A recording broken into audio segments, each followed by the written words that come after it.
Welcome to Global Perspectives. Today I want to talk to you about reclaiming idealism. Idealism for some of you is fresh and vibrant. For some of you, it's a faint memory of times gone past.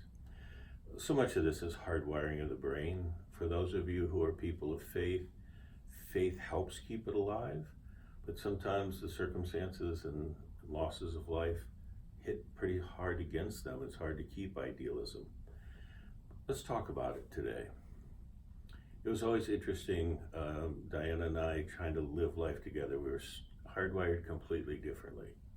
In my mind, she was very pessimistic. In her mind, she was very realistic. And in her mind, I was just off the charts. Idealism and not in touch with reality, she would say. And I would go, this is what faith looks like. This is what optimism looks like. Since she has been gone, I have said to so many people, I thought I would get better faster. I thought life would return faster. And they go, you and your idealism. I have discovered that one of my greatest strengths in life is my idealism. One of my greatest weaknesses in life is my over-optimism. So it goes both ways. Today I want to talk about reclaiming idealism, though. I have not spoken in colleges, college campuses, etc. for a long time. I'm one of those unique people who started out as a grad school prof in my early 30s. I never taught undergrad. Because I've developed other people, I tend to not speak at college campuses. I know people that are better at this, so I have them do it. But every once in a while, as a favor to somebody, I will. It was about 3 years ago, I was speaking in California. It wasn't a chapel. But it felt a little bit like it. It was supposed to be a bit of a lectureship, but it was a one-off. And they wanted me to talk about leadership and especially how to keep fresh perspectives. And so I did.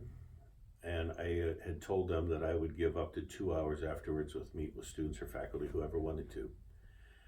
As soon as I was done speaking, there was a line of students formed, and immediately the student services people came to me and said, how long are you willing to stay?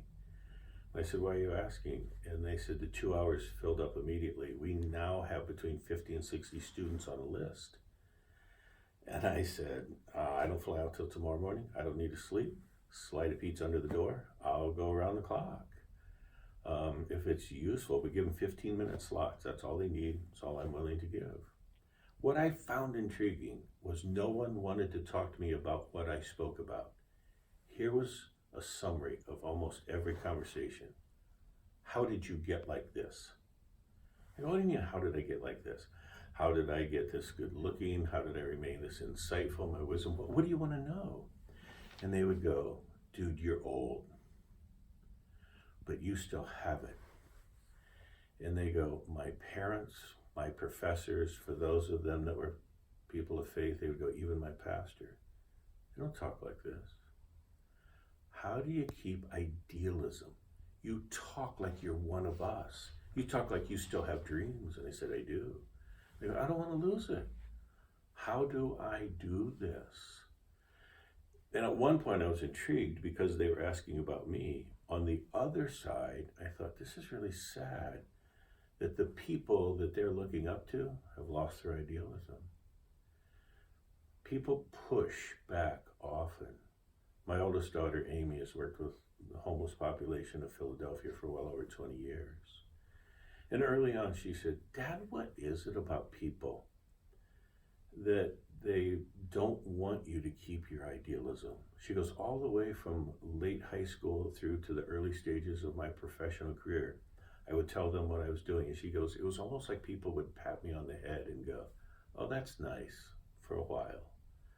You'll burn out pretty fast. It's nice that you want to do this. She's been at it over 20 years, recognized by the city of Philadelphia, helped thousands, probably now tens of thousands of forgotten people, and still has managed to keep an idealism about herself.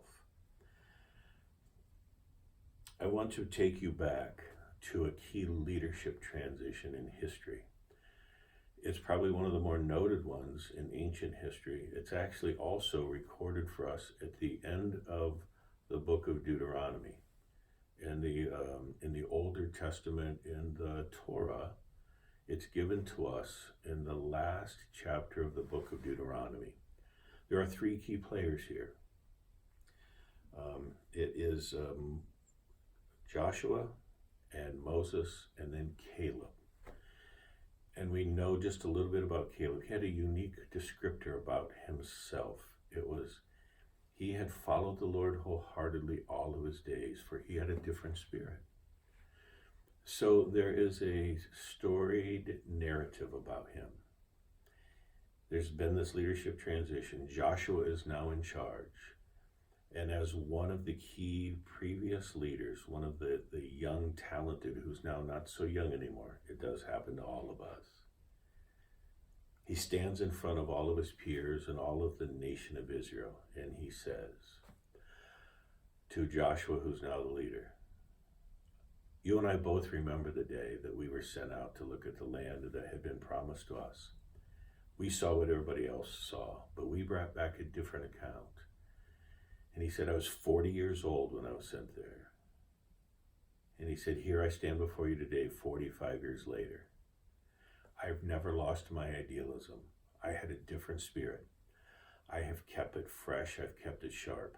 I did not allow the culture of complaint to get to me, to derail me, to deflate me. I've kept it strong." And you can almost see him pound his chest a little. And he said, "Here I am, 45 years later." And he says this, "I am 85 years old today." I always love it when old people think they still have it. And he said, "Here I am, 85 years old, and I'm still as strong to go out into battle now as I was then." You can't just read this, you've got to picture this. He lifts his eyes and he points up to the hill country, and he said, "You see those hills? That's the hill country I saw. Yeah, it was large cities, they were fortified. Yeah, the people classified as giants." But then he said, "I want that hill country, and God helping me, I will do it." He uses a great phrase, "just as he said." Now that is reclaiming idealism. It's inside of each human spirit. You can fan it into flames. You can hang with people who help feed that side of you. Or you can pick up on the realism of what's the dreadful parts around you. It's kind of your call. One of the things I'll talk about with you in the future is the power of key friendships. I find myself often saying to people, you really do need different friends. Today's about that, but it's also about you. It's time to step up, reclaim some of your idealism, figure out how you're going to fan it into flames, because the next generation doesn't need cynicism and sarcasm. They need authentic idealism and someone to help them live it out. Be one of those.